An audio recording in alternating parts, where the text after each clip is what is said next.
I'm Carlos Rocha Silva. I'm a developer from Colombia, from Below the Game. In the studio, we're a 12-person team, and we just finished Haimrick, which is coming out really, really soon on June 6th for PlayStation 4, Xbox One, and PC on Steam, of course. And I'd like to show you and talk to you a little bit about our game. The basic premise of Haimrick is that words have power. So what I want to do and what the team wanted to do was to portray that in very different ways. So for instance, these are the cutscenes that we're showing to people. So you literally walk on top of the story. So you get to know what the story is by getting on top of it and activating the words. For instance, I'm on top of the word blood.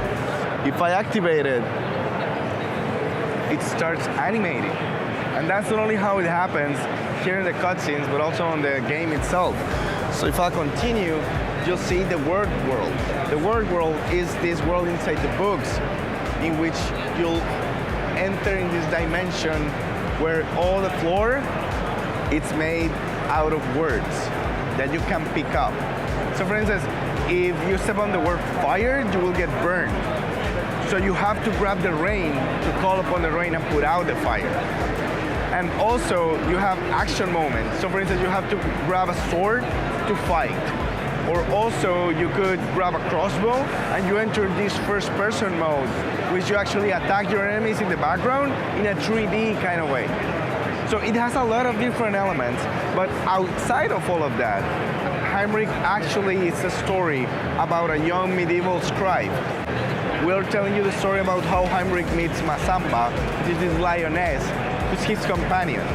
So we have a lot of content in the game. It's around 6 hours long, divided into 3 chapters. In each chapter, you get to know more characters. You'll get to know the elite squadron of the kingdom, which are the word warriors, who work directly for the king to keep the peace in the country, in the kingdom. So we're trying to portray a really interesting story that hopefully people will empathize and understand. And that is what we're trying to do with him. I have to say it's been people's reaction to it because we're really unsure if people would actually like it because it's so weird. So of course, as you can see, Haimrick is a very different type of game, unlike anything you've ever seen. So seeing people liking it, seeing people enjoying it, has been the most satisfying thing. I mean, I'm the game designer, I'm the idea creator. So, you know, it's, in a way, it's kind of like my baby. So, you know, seeing people, you know, happy with my baby, it's fantastic. I would have to say Snake, which is one of the word warriors. So, you know, he actually goes by different names, but Snake is a very interesting character that you'll get to know, you know, a little bit in the later sections of the game, but I think he's a pretty interesting character. I actually like him a lot. I would say, if you enjoy stories, if you enjoy adventures, if you enjoy puzzle games, and if you want to try out something that you've never tried before, you should try Haimrick. Because it's a different experience, but it has been carefully crafted, so you actually have a really good time while you learn and understand these new mechanics. We've of course been very heavily influenced by medieval culture. We love medieval culture. Of course, Haimrick is, you know, set in a medieval world.